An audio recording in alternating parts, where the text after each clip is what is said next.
Bueno, buenas tardes, Anto. Cuando quieras puedes empezar la clase y bienvenida. Buenas tardes a todos, gracias Gasti. Bueno, buenas tardes. Hoy vamos a continuar con el eje 5. Voy a comenzar a compartir pantalla. A ver. No sé por qué siempre tengo tanta dificultad para compartir pantalla. Ahí está, bien. Ahí está, Sí, ahí se ve. ahí está, perfecto. Los voy a poner en chiquitito, porque si no, no los puedo.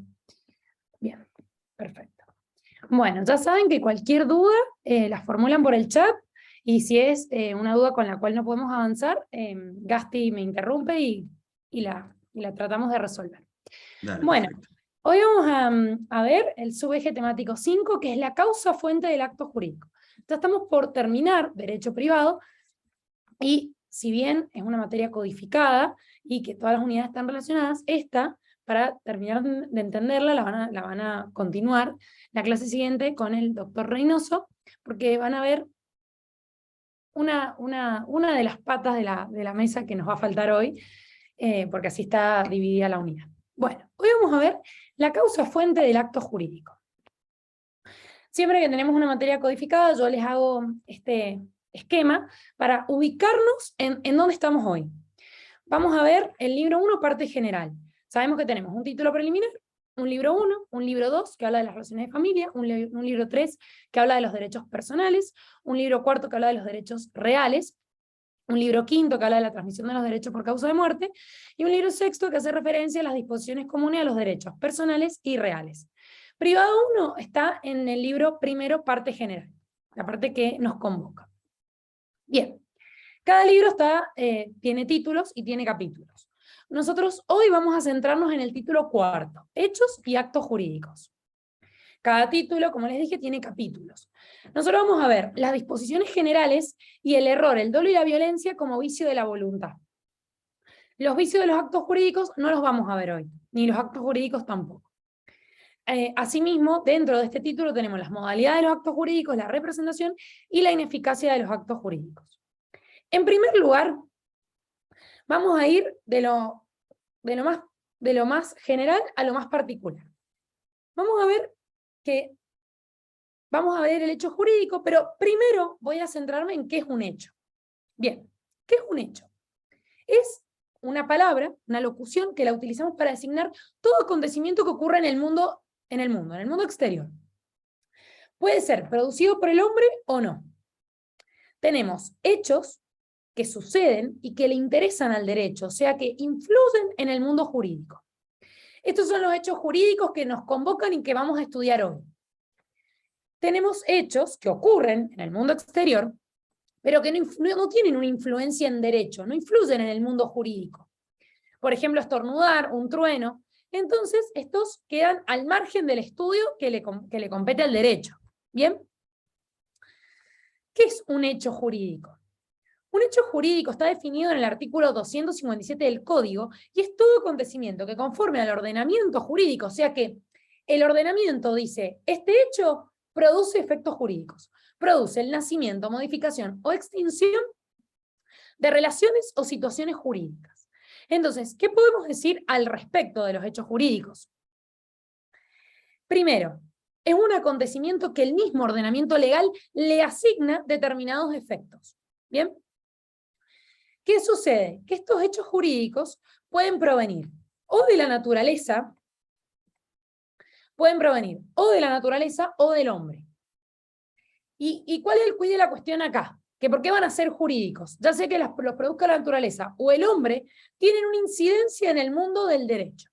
Por ejemplo, con lo cual, si no tienen un efecto jurídico, no lo vamos a estudiar, no es un hecho jurídico, es un simple hecho. Por ejemplo, es un hecho a secas. Por ejemplo, yo digo, cayó un rayo, y con el rayo se repercutió la cosecha, lo que me habilita a que yo, si la tengo asegurada, pueda reclamar una indemnización por ese daño que yo sufrí. Toda esa cadena de hechos que yo les acabo de contar es un hecho jurídico, es un hecho de la naturaleza que, ocurrido, me genera una consecuencia legal. ¿Que cuál es? Cae el rayo, me estropea la cosecha, yo tengo un seguro, entonces puedo reclamar una indemnización porque se me estropeó la cosecha. Cayó granizo, hecho de la naturaleza. se me rompió se me destruyó el auto, que acá este año pasó acá en Mendoza, no hace mucho, en febrero. Un granizo terrible.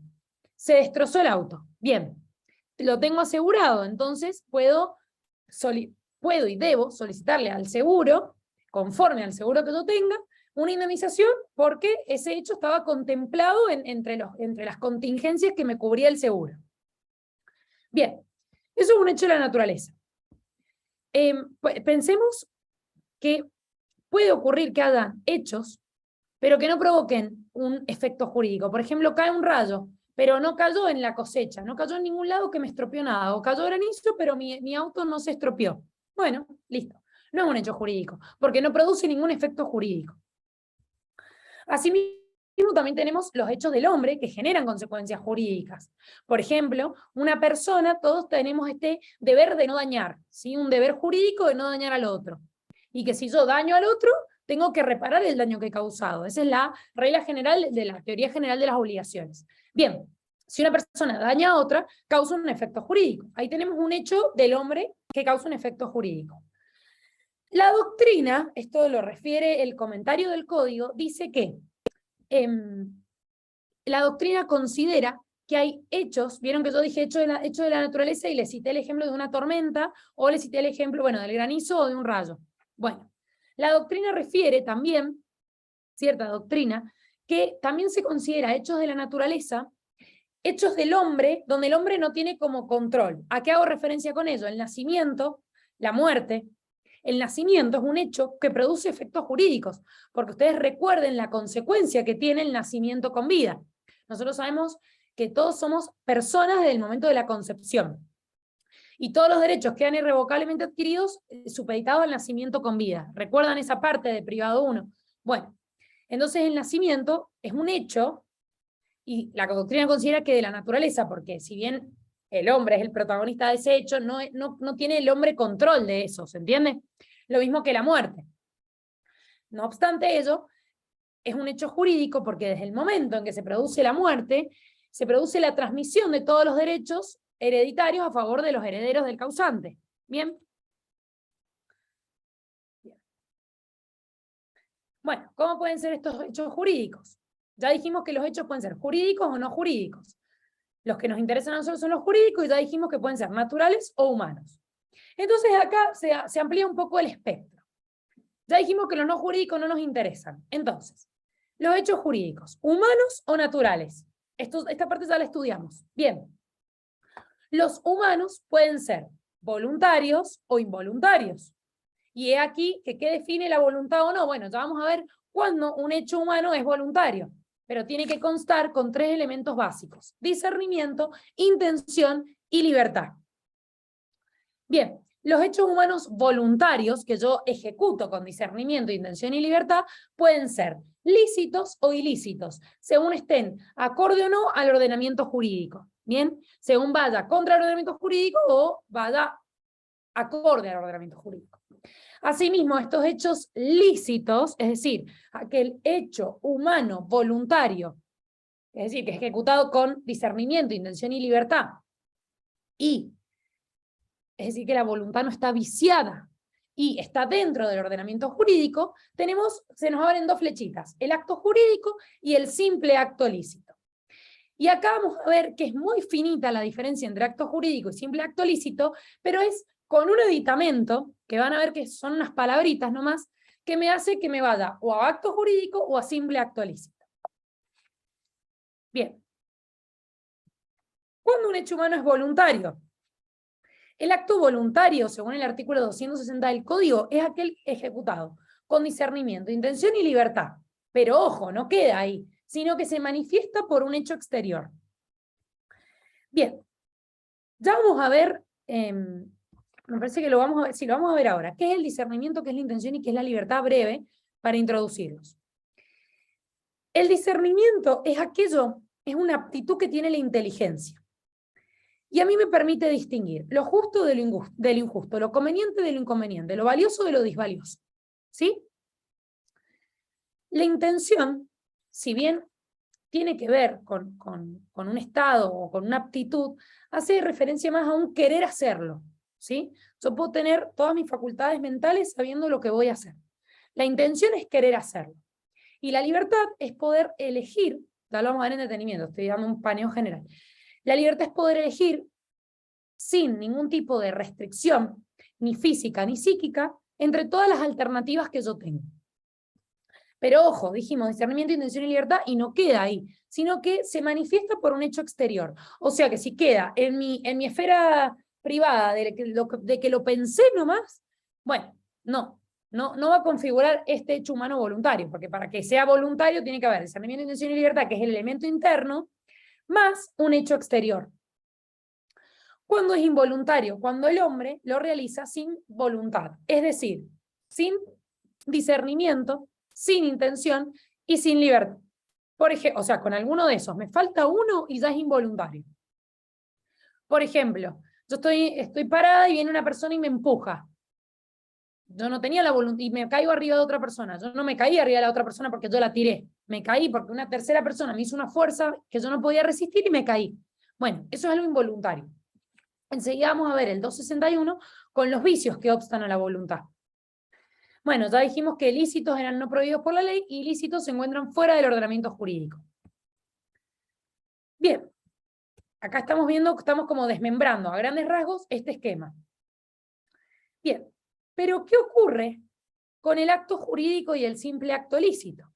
Bien, el acto jurídico es todo acto, miren, me voy a ir para atrás, es todo hecho humano o todo acto voluntario, lícito, y hasta ahí podríamos ver que la definición es casi parecida a la del simple acto, porque tenemos que es un hecho humano, voluntario y que también es lícito. ¿Y qué es lo que lo diferencia del simple acto lícito entonces? Si hasta ahí vamos iguales. Que tiene por fin inmediato, y acá fin inmediato con luces de neón, la adquisición, la modificación o la extinción de relaciones o situaciones jurídicas. ¿Bien? Mi finalidad inmediato es alguna de esas tres: adquirir, modificar o extinguir una relación o una situación jurídica. Mientras que en el simple acto lícito tenemos que es todo hecho humano, voluntario, que no está prohibido por la ley, o sea que es lícito, pero mi intención no es de manera directa o inmediata adquirir, modificar o extinguir relaciones jurídicas. Pero de mi accionar resulta, y ahora vamos a ver un ejemplo, alguna adquisición, modificación o extinción de una relación o situación jurídica. Yo no tengo como miras o como fin inmediato cuando realizo ese acto producir un efecto jurídico. Pero la ley me dice que al ejecutar este acto yo voy a tener un efecto jurídico. Y vamos a ver acá, vamos a hacer unas precisiones con unas cuestiones que yo me anoté aquí para decirles a ustedes.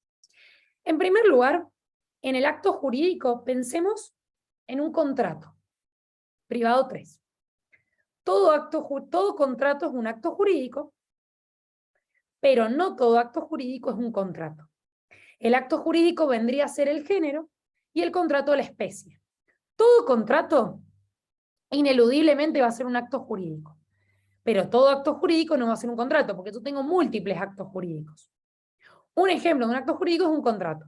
Contrato de compraventa. Yo celebro la compraventa ¿con qué fin? ¿Cuál es el efecto jurídico? Bueno, que uno va a recibir un pago y el otro va a adquirir la mercadería, y si alguno de ellos no cumple, bueno, y yo he cumplido, tengo ciertos efectos que la ley me permite, como demandar al otro si yo he cumplido y el otro no. Bueno, bien. En el acto jurídico la base es la autonomía privada. ¿Bien? Yo, en virtud del artículo 19 de la Constitución Nacional, donde tenemos el principio de legalidad y principio de reserva, yo tengo libertad para celebrar un acto jurídico, y asimismo la libertad para decir, primero, si lo celebro o no, y segundo, con quién. Bien. Sin embargo, si bien tenemos esta autonomía de la voluntad, ¿sí?, que es como la reina de los contratos, no siempre están, si bien impera la autonomía de la voluntad, hay veces que tenemos que atenernos a ciertas condiciones o cláusulas que la ley nos impone y que no están libradas a las partes, sino que las partes en cierta forma la tienen que acatar y cumplir. Y tienen que ver con la forma del negocio jurídico. De manera tal que para que ese negocio jurídico se configure o se consolide, yo tengo que cumplir quizás con la formalidad o la solemnidad que la ley me prescribe. Por ejemplo, para celebrar una compraventa de un inmueble, necesito una escritura pública, por ejemplo. Asimismo, la autonomía de la voluntad, que si bien decimos que priva y reina en los contratos, o sea, todo lo que yo pacto es como una ley para las partes, todo lo que yo haya acordado, por ejemplo, con Gasti, en el contrato es como una ley para nosotros y tenemos que cumplirlo, tiene ciertos límites, donde al derecho, en muchas ocasiones, le interesa tutelar el interés de una persona por ser la parte más débil de la relación jurídica. ¿Y a qué voy con esto? Tenemos, por ejemplo, los contratos de adhesión, donde la persona se adhiere a cláusulas que ya están predispuestas por la otra parte, y la parte que adhiere sería la parte débil, o en los contratos de consumo. Bien, entonces acá tenemos más acabada una noción del acto jurídico, y decimos que hablamos de acto jurídico para diferenciarlo de hecho jurídico humano, porque vieron todos los aditamentos que tiene. No es solo un hecho humano, es un hecho humano, voluntario, lícito, acto jurídico, que tiene por fin inmediato adquirir, modificar o extinguir relación o situaciones jurídicas. Bien. ¿Qué significa que sea voluntario? Ya dijimos, que tiene que tener discernimiento, intención y libertad y ser causado también un hecho exterior. Que sea lícito, es decir, que esté dentro del ordenamiento jurídico. Y que su fin inmediato sea el de producir efectos jurídicos. Y acá viene como la gran diferencia con el simple acto lícito. Porque del simple acto lícito deriva esa adquisición, pero porque la ley así me lo impone, no porque yo me lo haya propuesto al momento de realizar ese acto. Y les voy a poner un ejemplo. Una persona cuando se pone a escribir un libro, escribe por mero placer, no escribe pensando, voy a tener, quizás sí, ¿no? Pero quizás no, se pone a escribir y no dice, mira, voy a tener la propiedad intelectual de esta obra. No obstante, la ley protege la propiedad intelectual, protege una obra artística, una obra literaria. Otro ejemplo, voy a pescar con mis amigos. Yo voy a pescar y listo. Sin embargo, es un simple acto lícito porque la pesca, si yo pesco un animal acuático, un pescado, valga la redundancia, tengo un efecto jurídico que puedo adquirirlo por apropiación. Y esa forma de adquirirlo, estoy adquiriendo un derecho real sobre esa cosa. La apropiación es una forma de adquirir un derecho real, de manera originaria. ¿Bien? Entonces acá les mostré ejemplos donde tenemos simples actos lícitos. Por ejemplo, yo pinto un cuadro por mero amor al arte, pero no me doy cuenta que de ese cuadro están naciendo derechos intelectuales. ¿Bien? O otro ejemplo, la pesca y la caza, como ya les dije.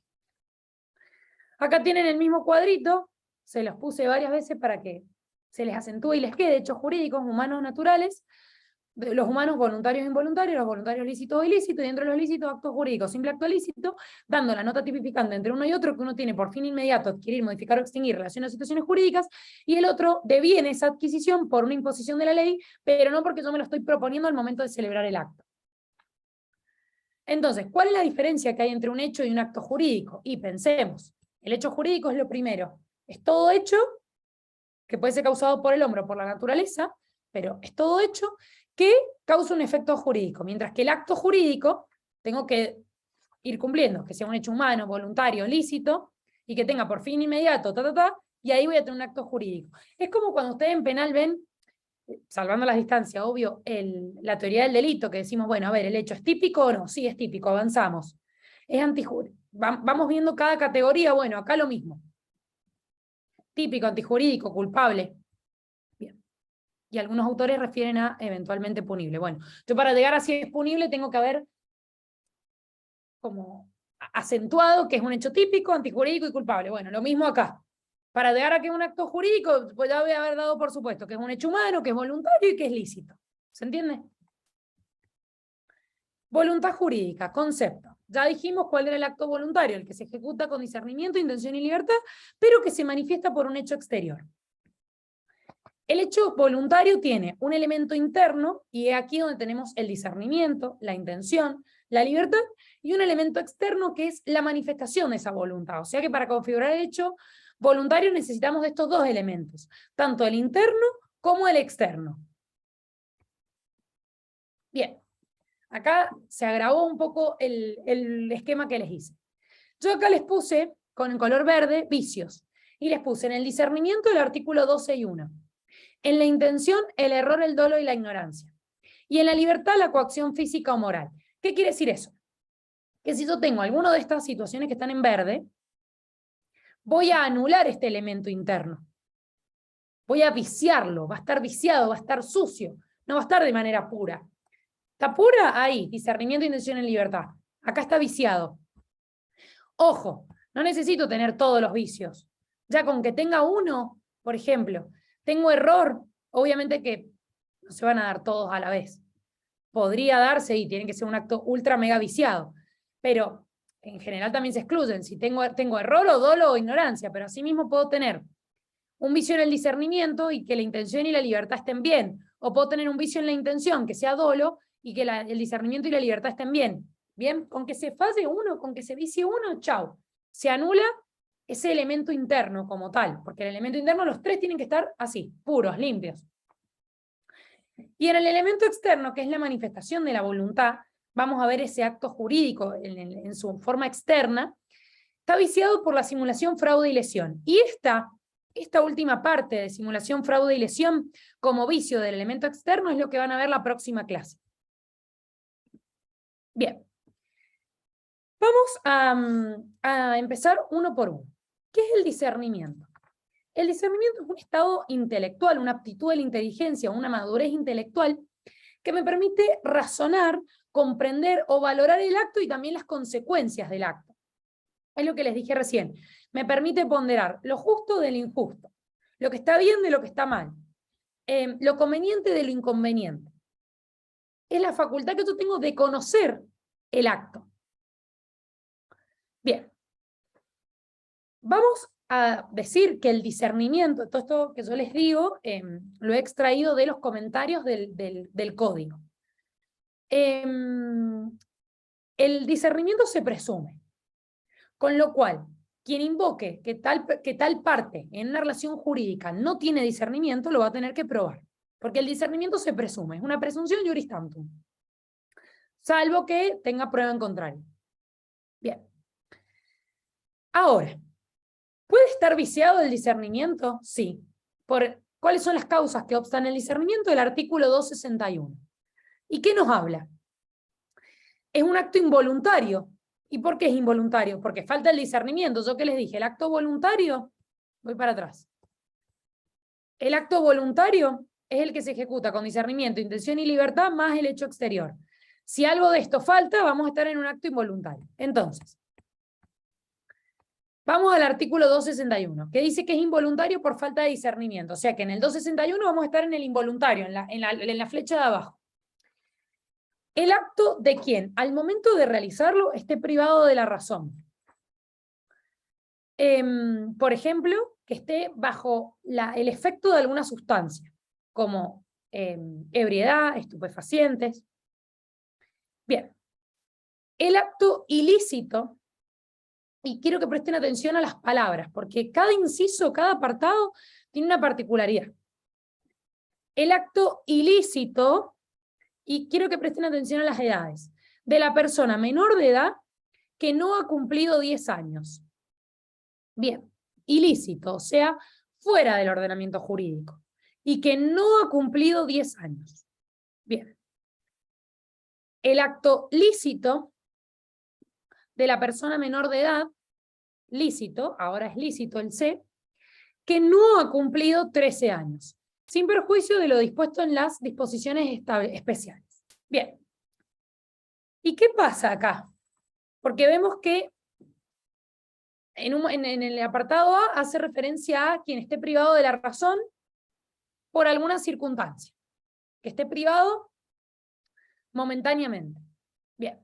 Como una persona que está bajo los efectos del alcohol o de los estupefacientes. Bien. Se entiende que en ese momento su voluntad está viciada porque como está bajo esos efectos no puede comprender el acto ni distinguir lo bueno de lo malo, lo valioso de lo disvalioso, lo conveniente de lo inconveniente. Ok. Vamos al que sigue. El acto ilícito de la persona menor de edad que no ha cumplido 10 años. Vean y noten que vamos a hablar acá de acto ilícito y decimos menor de edad que no ha cumplido 10. Y en el C decimos acto lícito menor de edad que no ha cumplido 13. Ven que las edades son diferentes. ¿Y por qué es esto? ¿Por qué La Convención Reformadora, porque vieron que nuestro Código Civil y Comercial de la Nación fue reformado en el año 2015. ¿Por qué hace referencia a esto? En primer lugar, porque se entiende que con 10 años, o sea, con una edad más baja, yo ya puedo distinguir lo que está mal de lo que está bien. Por eso es como más baja la vara en el sentido de edad en el acto ilícito. Porque quizás yo no sé del todo lo que está bien, pero sé muy bien lo que está mal. Entonces, por eso es que la edad de 10 años no ha sido puesta de una forma caprichosa, sino que obedece a este criterio, ¿sí? A que yo, con la edad de 10 años, yo ya puedo distinguir que eso está mal. Quizás no tengo la capacidad para distinguir del todo lo que está bien pero lo que está mal sí lo puedo distinguir. Bien, eso por un lado. Por otro lado, quiero hacer una salvedad aquí. Recuerden, menores de edad son todas personas que no cumplieron 18 años. Así lo dice el Código, en consonancia con la Convención de los Derechos del Niño, que goza de raigambre constitucional por el artículo 75, inciso 22. Bien, desde la Convención de los Derechos del Niño, que ya sabemos que goza de raigambre constitucional, y la sanción de la Ley 26.061, se incorpora a nuestro ordenamiento el sistema de la capacidad progresiva. ¿Vieron cuando vimos la capacidad que no es un salto muy, o sea, yo cumplo 18 y no es que de los 17 a los 18, de un día tengo 17 a los 18 y de no hacer nada puedo pasar a hacer todo. Tengo un régimen progresivo, una autonomía progresiva de la capacidad que nos dice el Código. Bueno, a ver, son adolescentes, son menores de edad, todas las personas que no han cumplido 18. Ahora, son adolescentes, los niños menores, hasta la edad, hasta los 13 años. Perdón, son niños hasta los 13 y son adolescentes de 13 a 18. Antes el Código de Vélez utilizaba la categoría de menor impúber y adulto. Hoy en día el Código Civil y Comercial de la Nación no utiliza estas categorías, sino que dice, bueno, a ver, niño y adolescente, esas son las dos figuras que tenemos. Tanto niño y adolescente son menores de edad, porque ninguno tiene 18 años. Niño es de 0 a 13. De 13 a 18 soy adolescente, ambos menores de edad. Y vemos que entre los 13 y los 16, vemos ya un poco esta autonomía progresiva de la capacidad, hagamos un repasito, porque vimos que hay ciertos actos que los menores lo pueden hacer sin necesitar el consentimiento de los padres, siempre y cuando no involucre ningún tratamiento o alguna cuestión que sea invasiva. No obstante, para las cuestiones invasivas requieren asentimiento de sus padres y en caso de discrepancia la opinión médica. Bien. Ahora, desde los 16, el Código dice son considerados adultos para tomar cualquier tipo de decisiones vinculadas al propio cuerpo. Ven como que es progresivo, no es que de no poder hacer nada puedo hacer todo. Bien. Bueno, esto era una salvedad que quería hacer. Retomando con la persona menor de edad y el acto ilícito, se funda la ratio legis, digamos, en que las personas están en condiciones a más temprana edad de distinguir lo bueno de lo malo. Bien. Por otro lado, tenemos el acto ilícito de la persona menor de edad que no ha cumplido 13. Y ahí tengan cuidado, si les ponen un caso práctico, de ver bien esto. Si es un acto ilícito, pero es una persona menor de edad que cumplió 13, ¿qué pasa? No.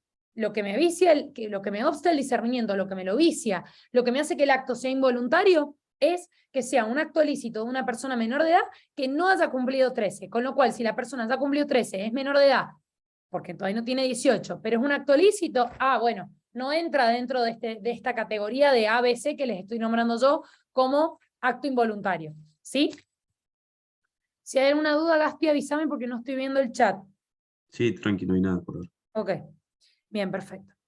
Bueno, entonces ya vimos las causas que obstan el discernimiento del 261. Vamos a la intención. La intención es la aptitud para entender o querer hacer el acto que estoy realizando. Es el propósito de querer realizarlo. ¿Por qué se distingue del discernimiento? Si bien el discernimiento implica como un estado o una falta de conciencia, la intención hace referencia a la aptitud de hacerlo, al querer hacerlo. ¿Bien? Les repito que he basado la clase en los comentarios del código, ¿sí? Bien.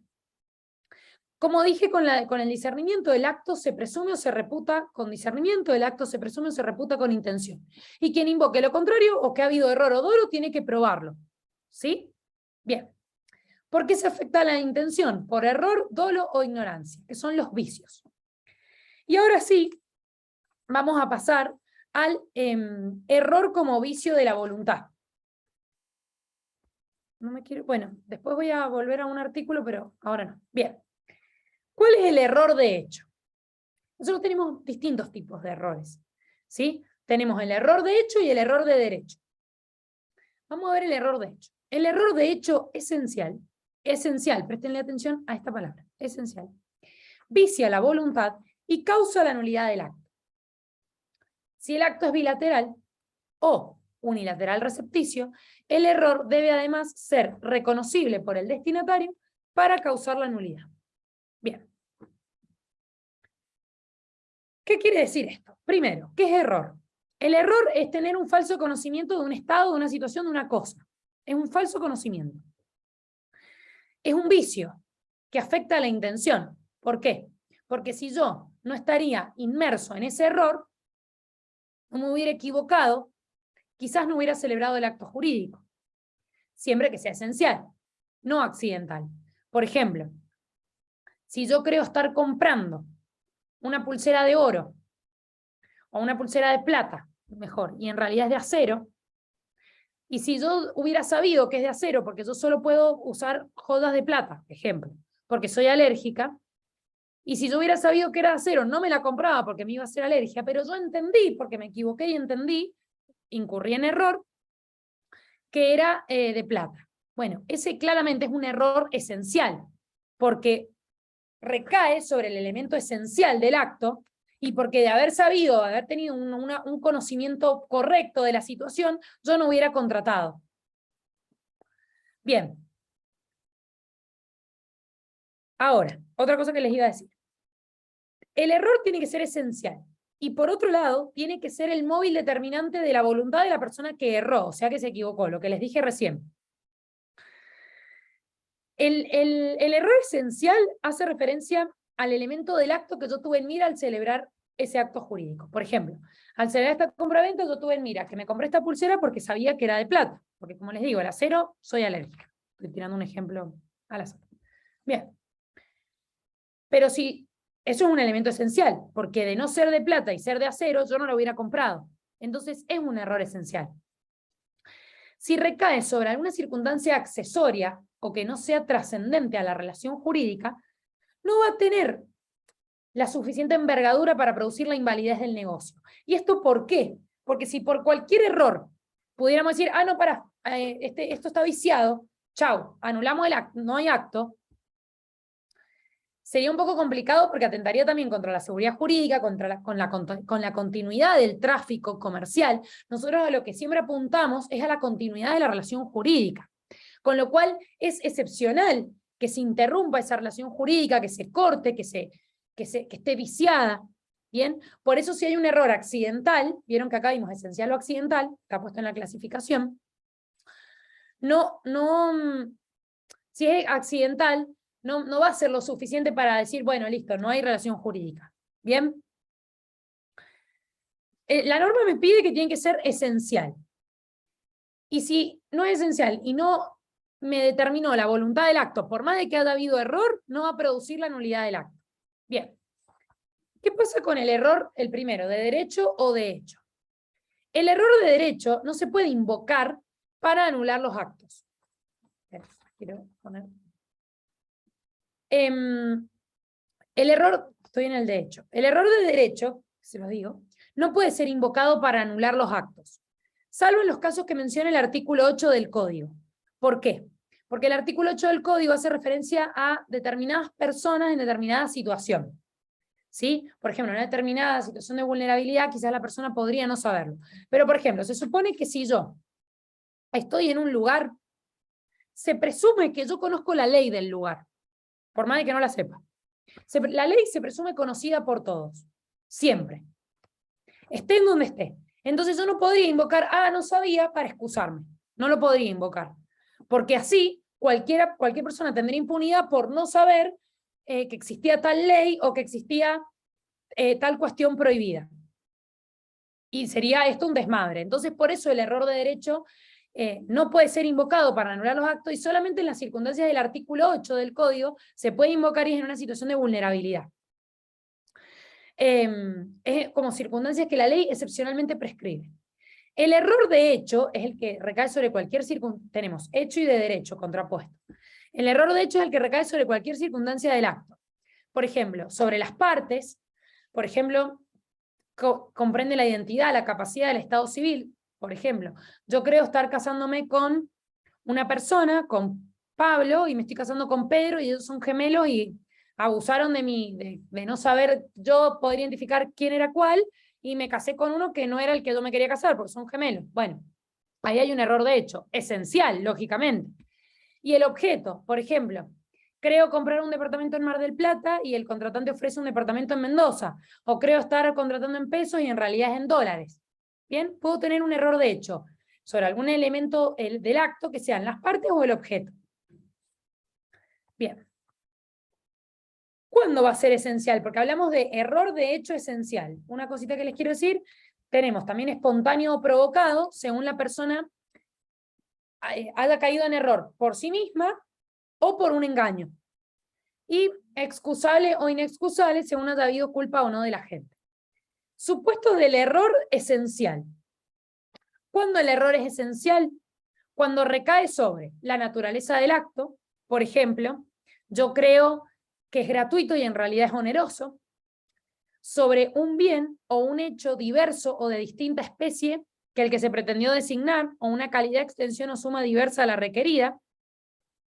Ahí hace referencia, pero sigo y después les desmembro cada uno. Por otro lado, la cualidad sustancial del bien, por ejemplo, lo que les dije de oro, de plata, acero quirúrgico, que ha sido determinante en la voluntad jurídica, los motivos personales que hayan sido incorporados expreso o tácitamente, por ejemplo, que yo contraté por un motivo mío personal, y la persona con la cual se celebró, el ejemplo que les dije recién, o la cual se refiere el acto si fuera determinante para su celebración. O por ejemplo, contrato a tal persona para que me haga una obra porque yo quiero que ella me pinte el cuadro, no cualquiera. Yo quiero que venga esa artista porque es la artista que mejor retrata a las mujeres. Bueno, entonces yo quiero que me haga un autorretrato y la voy a convocar a ella, no quiero a cualquiera, la quiero a ella. Entonces ahí la persona es determinante, porque yo quiero a ella, no puedo caer en error. Si estoy creyendo contratando con ella y en realidad es otra persona, es esencial, porque yo quería contratar con ella. ¿Bien? Bueno, excusabilidad del error esencial. La parte que incurre en error no puede solicitar la nulidad del acto. Por ejemplo, yo me equivoco y creo estar contratando con A y estoy contratando con B. No puedo solicitar la nulidad del acto si la otra ofrece ejecutarlo con las modalidades y el contenido que aquella había entendido celebrar. Por ejemplo, que sea algo subsanable, no en el caso de la persona, porque si yo quiero contratar con ella y solo con ella, por más de que la otra parte tenga la mejor buena voluntad, si yo la quiero contratar a ella porque ella es la mejor pintando, no me va a convenir o no me va a venir bien que venga la otra parte a ejecutarlo por más de buena voluntad que tenga. Pero hay ciertas situaciones en las que sí. Por ejemplo, les voy a dar algunos ejemplos. El error en la naturaleza del acto habla de la especie del acto, y es lo que yo les dije, que cuando una parte entiende que vende algo y la otra, por ejemplo, entendió que era una donación, o a la inversa. Entonces acá hay una divergencia entre el comportamiento de la parte y la declaración que tuvo esa parte. Bien, por ejemplo, en los motivos personales, vieron que acá hablé de los motivos personales, el código acá les coloca ejemplos y hace referencia a aquellos motivos que han sido o expresos o tácitamente incorporados. Por ejemplo, lo que me llevó a mí, el móvil que me llevó a mí a contratar con esa persona, y hacia la causa de la celebración. Acá ya estamos metiéndonos dentro del acto en la causa, que es otro elemento. Bien, que es el conjunto de razones que llevan a la parte a celebrar el acto jurídico. Bien, el error que recae sobre la identidad, acá tenemos un ejemplo, pero es el que ya lo vimos, que recién se los expliqué con el ejemplo del casamiento. El error reconocible, ¿cuándo va a ser reconocible? Cuando el destinatario de la declaración lo pudo conocer según la naturaleza del acto, las circunstancias de persona, tiempo y lugar. Es reconocible cuando el destinatario que manifestó la voluntad ha tenido que advertir el error en el que incurriría la otra parte. Es decir, que una parte en otra parte, en una condición igual, en iguales circunstancias, con las mismas circunstancias que la otra persona, habría podido advertir ese error. ¿Se entiende? Ahí hablamos de error reconocible. El error de cálculo, en realidad, no da lugar a la nulidad del acto, sino solo a su rectificación. Por ejemplo, tuve un error de cálculo, creí que eran 300 kilos y no, son 350. O creí que eran 350 y son 300. Bueno, en ese caso no me da lugar la nulidad, sino que permite mi rectificación, que el otro lo rectifique, lo arregle.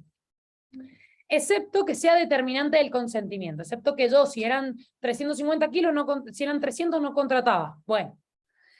El error de derecho ya lo vimos, y está en el artículo 8, principio de inexcursabilidad. ¿Y qué nos dice? La ignorancia de las leyes, no saber las leyes, no sirve de excusa para su cumplimiento si la excepción no está autorizada por el ordenamiento jurídico. ¿Cuál es la excepción?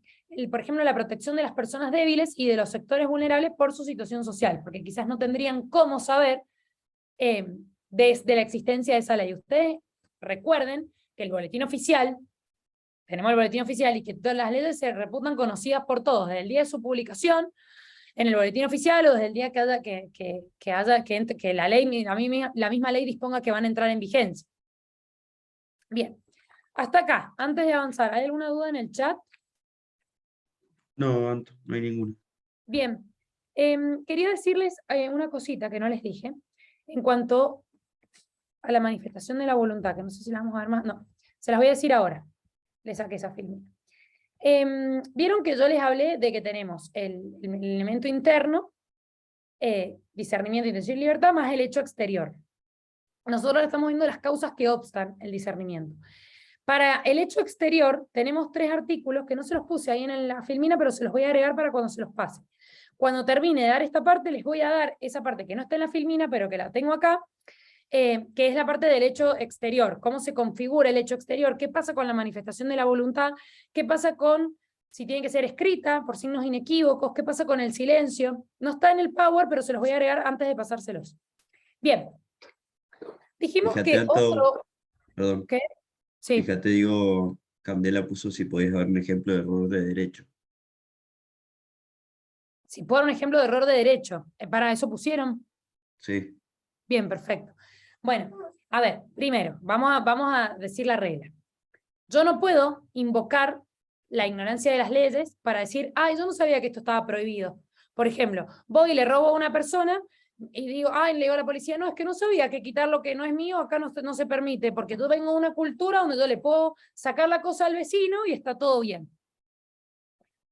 No, el no saber la ley no me sirve de excusa para no cumplirlo. Porque si no, esto sería, primero, un desmadre, y segundo, que cualquiera podría invocar que no sabe para evadir el cumplimiento de la ley.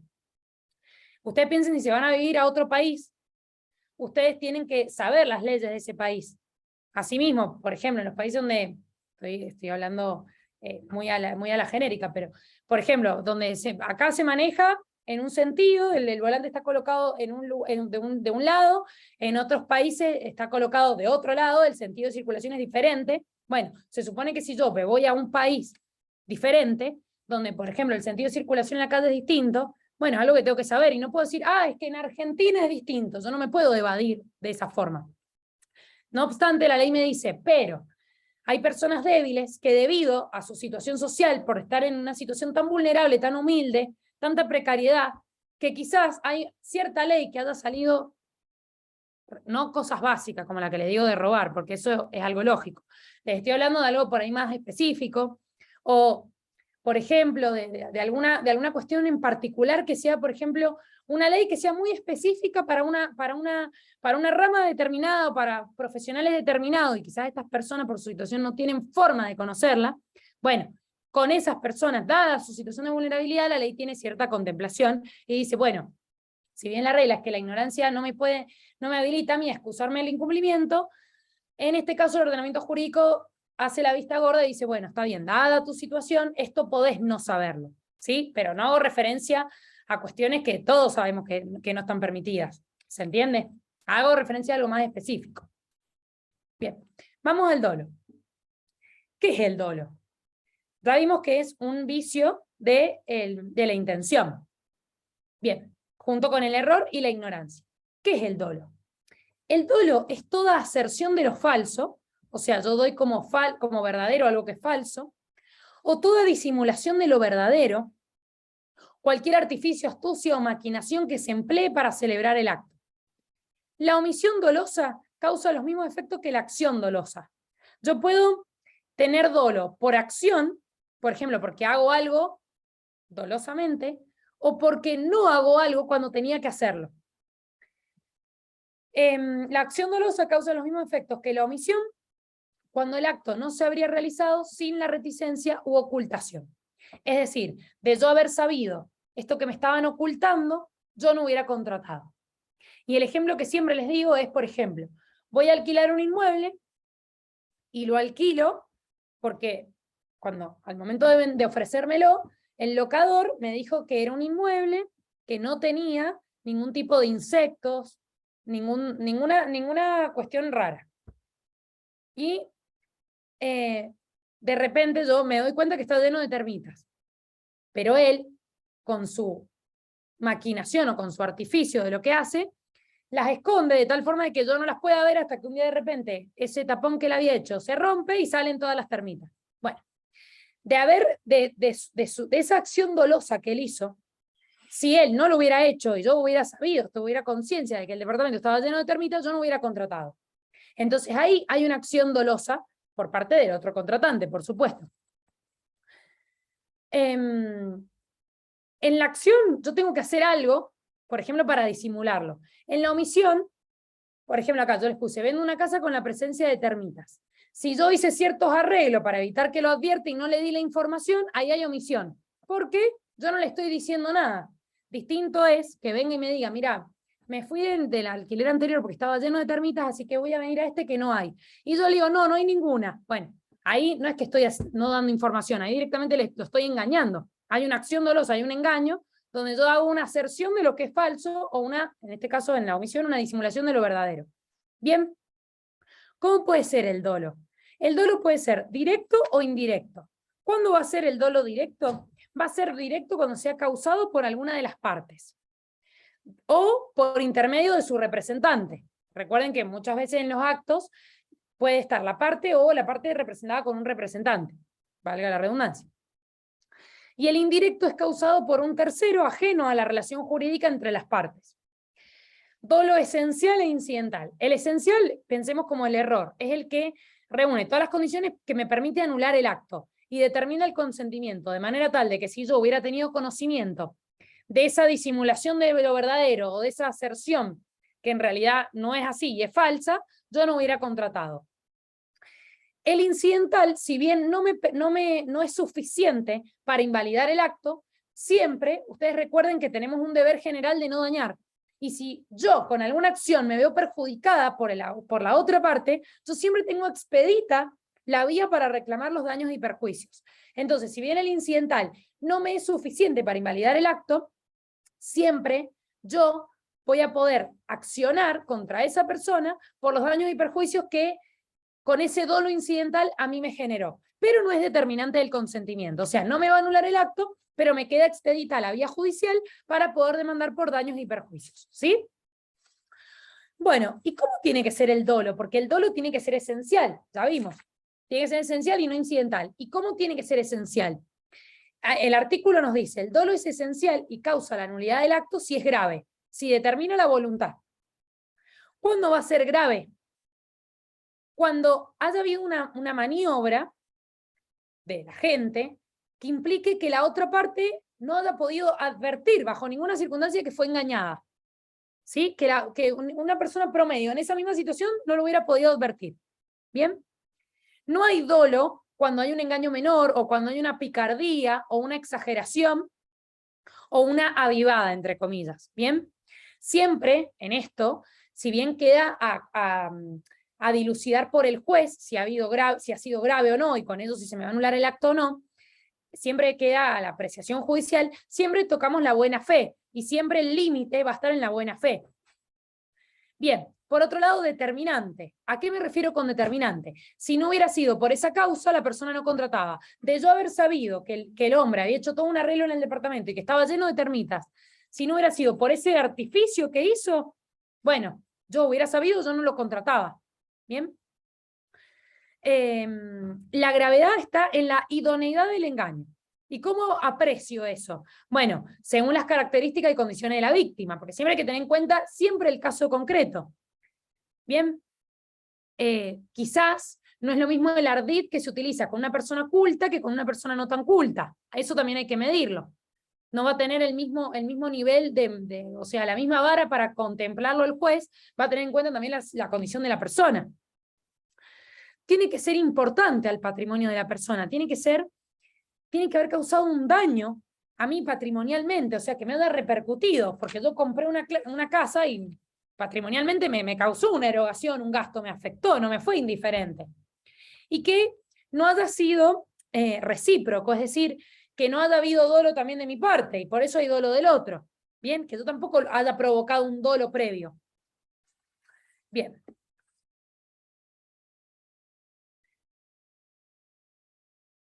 Bueno, esto del dolo recíproco también toca con la buena fe. Acá Borda dice, les leo una frase de Borda, quien juega sucio no tiene derecho a exigir un juego limpio. Si las partes se han engañado mutuamente, la ley se desinteresa de ellas. Es bueno que sufran perjuicio de su propia conducta. ¿Bien? Dolo incidental, ya lo vimos, no es determinante de la voluntad, pero podría yo reclamar siempre daños y perjuicios. Y acá vemos la responsabilidad por los daños causados.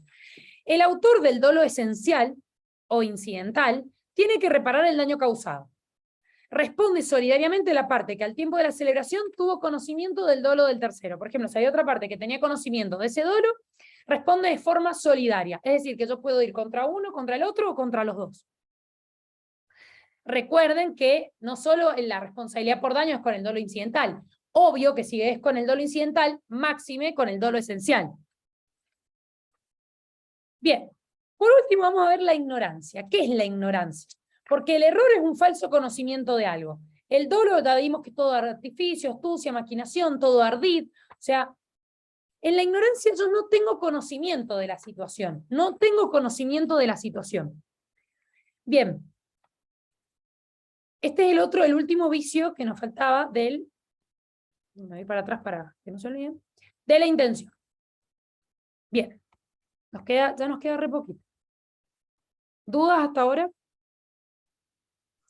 Nada que debas contestar antes. Bien. Por último, discernimiento, intención y libertad. La libertad, yo les dije más temprano, es la aptitud que tengo de poder elegir distintas alternativas sin ningún tipo de coacción. Sin ningún tipo de coacción, ni física ni psíquica.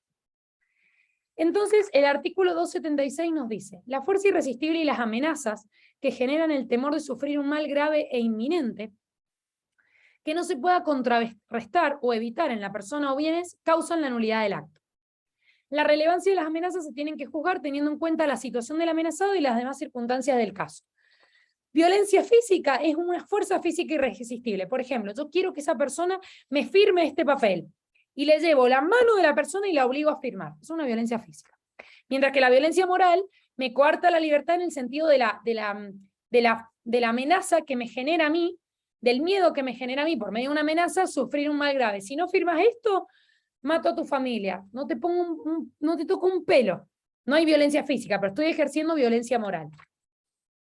Bien, también en estos casos el autor va a tener que reparar, por los daños causados. Y al igual que en el dolo, responde solidariamente la parte que al tiempo de la celebración tuvo conocimiento de la fuerza irresistible de las amenazas del tercero. Y lo último, y ya me voy, y los dejo tranquilos. Cuando hablamos del elemento externo, la manifestación de la voluntad, dijimos que la simulación, fraude y lesión la van a ver con el doctor Reynoso. Solo les voy a decir una cosa de la manifestación de la voluntad, que está en el artículo 262. Y es que los actos, ¿cómo los puedo exteriorizar? Oralmente, por escrito, por signos inequívocos, o por la ejecución de un hecho material. Bien. Para que el acto produzca efectos, y es lo más importante, porque si no, no hay acto jurídico, o sea, necesitamos para que haya voluntad que sea elemento interno más externo, lo tenemos que exteriorizar, porque si queda en la esfera íntima de la persona, no son susceptibles de ser conocidos. ¿Bien? Si yo quiero comprar una casa, pero solo queda en mi, ay, bueno, ojalá algún día compre una casa, nunca lo voy a poner en práctica y nunca voy a tener como tal un hecho voluntario. Bien, yo tengo que, esta fórmula tiende a hacer conocer el acto y la voluntad respecto de la cuestión. ¿Cómo puede ser? Puede ser una expresión verbal,